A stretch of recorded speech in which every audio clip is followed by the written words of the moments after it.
Vicepresidente, lei la parola un po' doveva ribadire quanto aveva detto No, c'è il c'è un sindaco. tema, no? Perché giustamente il sindaco di Bovolenta fa notare, no? Se noi avessimo, io dico ancora più poteri, perché secondo me ne abbiamo già abbastanza come amministratori, come sindaci, ne vorremmo di Non più. ne abbiamo. Perché ne vogliamo di più? Perché ci sono su alcune cose, in particolare legate alle emergenze, o meglio, quelli che Dobbiamo saltare sono... la burocrazia, Ecco, questo è un tema, dobbiamo saltarla, sì, però questo è un tema altrimenti non andiamo da che nessuna va al di parte. là, secondo me, della questione legata alla necessità di avere dei poteri un po' più forti in alcune determinate condizioni. Quella del rischio idraulico è una questione che è emersa in particolare negli ultimi 7-8 anni. Io sono stato toccato come Bovolenta da un'alluvione nel 2008 devastante. Abbiamo rimborsato 800 mila euro di danni e il conteggio era di 1,6 milioni più o meno. Però, insomma, da questo punto di vista, se io avessi avuto una serie di poteri in quel momento, li avrei esercitati, come dice e sostiene il sindaco di Bovolenta. È chiaro che però va equilibrata questo tipo di, come si può dire, di pratica, nel senso che da quel momento, addirittura da prima a dire il vero, noi ci siamo resi conto delle condizioni di fragilità del territorio.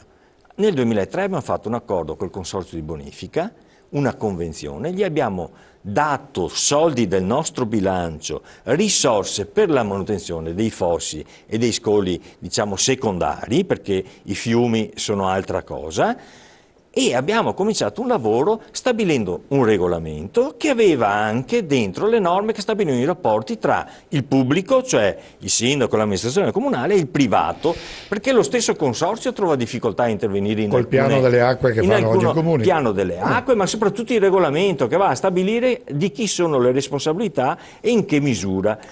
Però il problema è che quando ci dotiamo di questi strumenti abbiamo sempre un po' di... Allora, un conto è intervenire nell'emergenza, ma nella pratica ordinaria si fa fatica.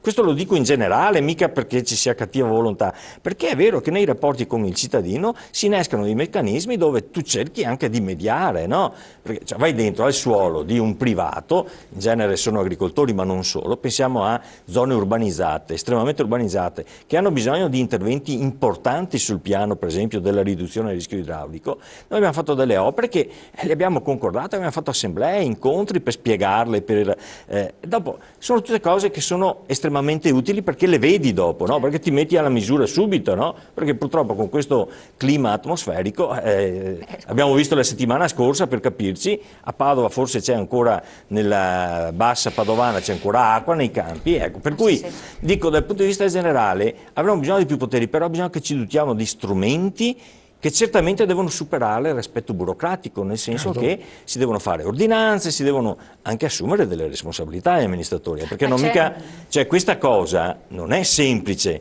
perché tu dietro l'angolo hai sempre la possibilità di un ricorso, di un'impugnazione, della richiesta di danni, e quindi insomma è un mestiere molto difficile.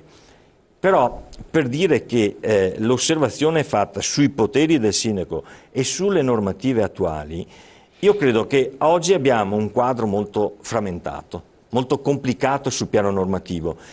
E ce ne hanno aggiunte continuamente, perché anche tutta la questione anticorruzione, trasparenza, via dicendo, partono dal presupposto che il pubblico amministratore in sé e i dipendenti pubblici sono più avvezzi o comunque hanno questa propensione a essere più, nel svolgere la propria funzione in termini irregolari, voglio solo dirla così, se non dire in modo più pesante, rispetto a quelle invece che sono dei bravi amministratori e dei bravi dipendenti che fanno bene il loro dovere, no? Quindi rispettando le leggi, le regole, via dicendo.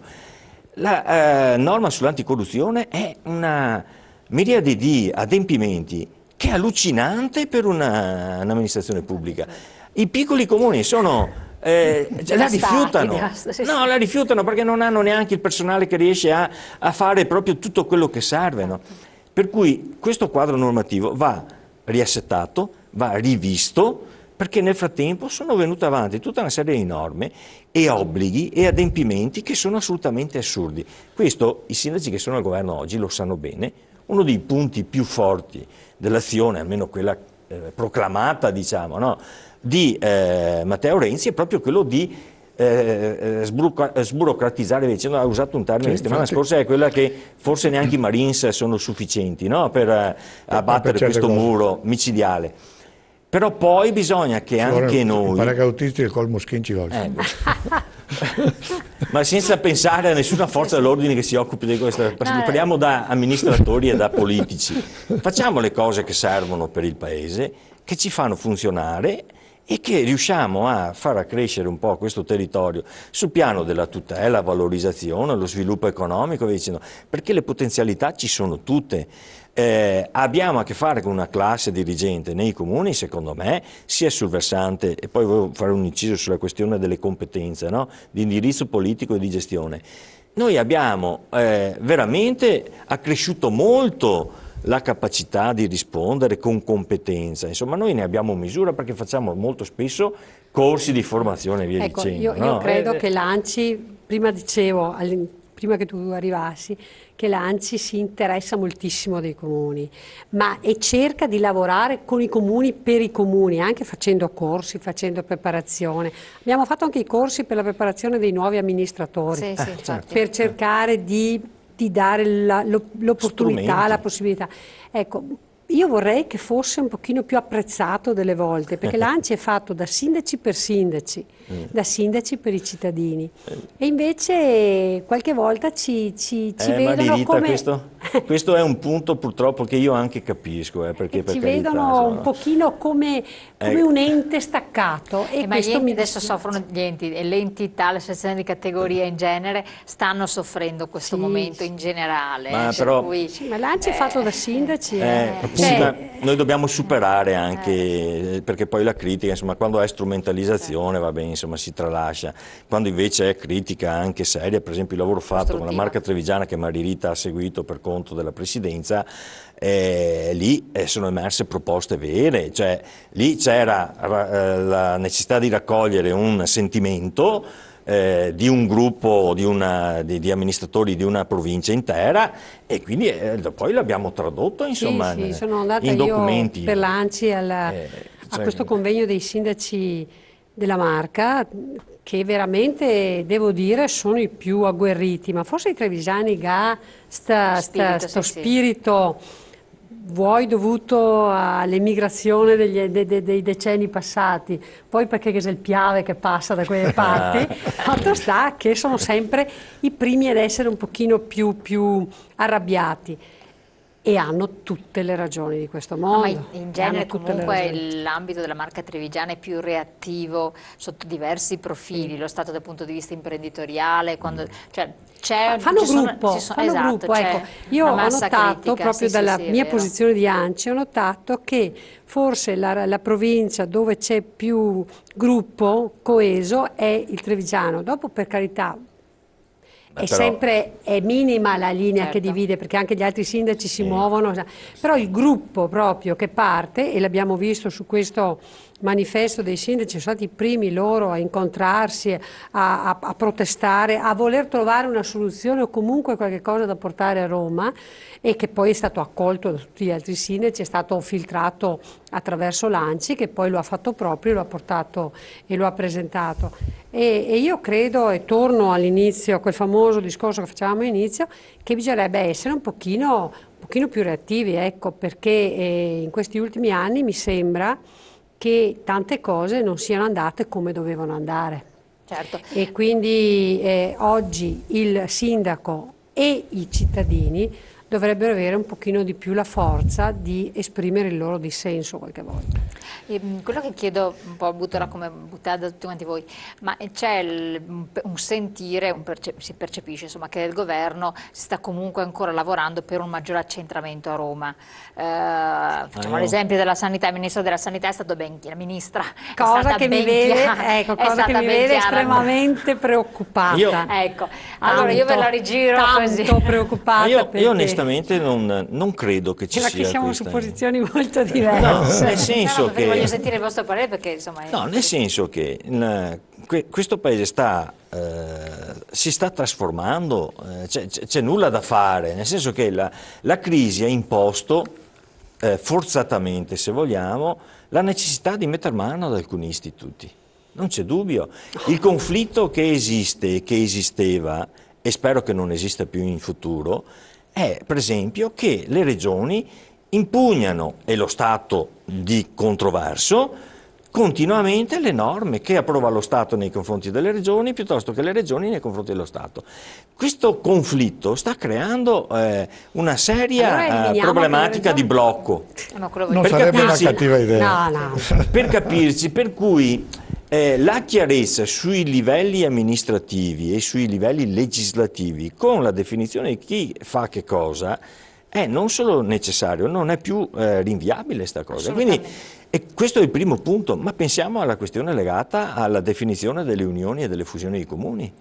Noi 5-6 anni fa di questa cosa neanche ci pensavamo, tutto sommato. Adesso è diventata obbligatoria, poi è stata attenuata. L'avete caricata tutte sulle spalle dei sindaci. No, allora, noi stiamo passando un periodo adesso delle unioni comuni. Ma ho capito, però anche su questo tipo di tematica o facciamo un salto di qualità. Sì, ma bisogna, non viene imposta dall'alto e abbandonati. Ma infatti l'ultimo decreto senza del Rio, regole, senza... No, l'ultimo decreto del Rio ha tolto alcune cose che erano dei vincoli troppo stretti, no? Però che noi riusciamo a trovare una rete di collaborazione, sia l'Unione, la Convenzione, alcuni decidono di fare le fusioni, per riuscire a migliorare l'erogazione di servizi da una parte e anche razionalizzare la spesa. È una necessità, non possiamo rinviare su questa cosa. L'intento è buono. L'intento è buono. Perfetto. E quindi da questo punto di vista il Paese sta per essere trasformato nella sua... E c'è necessità di riportare a livello centrale alcune cose? Secondo me no. Va però fatto un ragionamento molto più chiaro sulle competenze. Per esempio io sento assolutamente l'esigenza come amministratore di enti locali di trovare un testo unico che è il famoso codice delle autonomie, che è sempre lì fermo, che non se ne discute in modo definitivo. La famosa burocrazia. Abbiamo una telefonata e poi siamo in pubblicità. Pronto?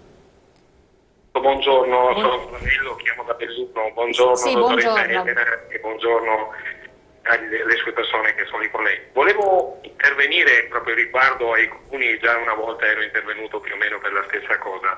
Io sono cresciuto da piccolo in Inghilterra, sono abituato alla nazione che si chiama nazione e non a una nazione fatta di 8 milioni di comuni, di 8 milioni di pro loco, di regole da un comune all'altro che sono diverse, e sinceramente questo è un male che io non riesco a togliermi da dentro, perché non ero abituato a pensare che l'Italia potesse trasformarsi in una sorta di mille regole diverse da un comune all'altro. E chiedo in questa trasmissione ai signori lì presenti, ma perché non si mettono in testa di abbandonare qualche sedia e di fare comuni tipo Jesolo, Caorle, Cavallino, Treporti, Eraclea unici, Abano, Montegrotto, Este, se vogliamo anche altri comunetti piccoli, Toreglia, unici, cose importanti che contano, mandando a casa tutti quei scaldasedie, quegli assessori, assessoretti da 2 tacche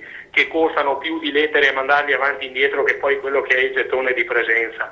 Ma perché non si tolgono tutte queste robe che non servono a niente e si fa un paese unico come tutte le nazioni d'Europa, dove se sono in Sicilia e perdo la carta d'identità non devo ritornarmene in Veneto per rifarla, ma la posso fare lì? Cioè, perché siamo così lontani? Anziché avvicinarci al mondo ci allontaniamo. Grazie del suo intervento. Adesso vediamo di rispondere dopo la pubblicità. Do la parola a voi per rispondere al nostro telespettatore. Rientra perfettamente in quello che si stava dicendo. Pubblicità, pochi secondi, poi rispondiamo.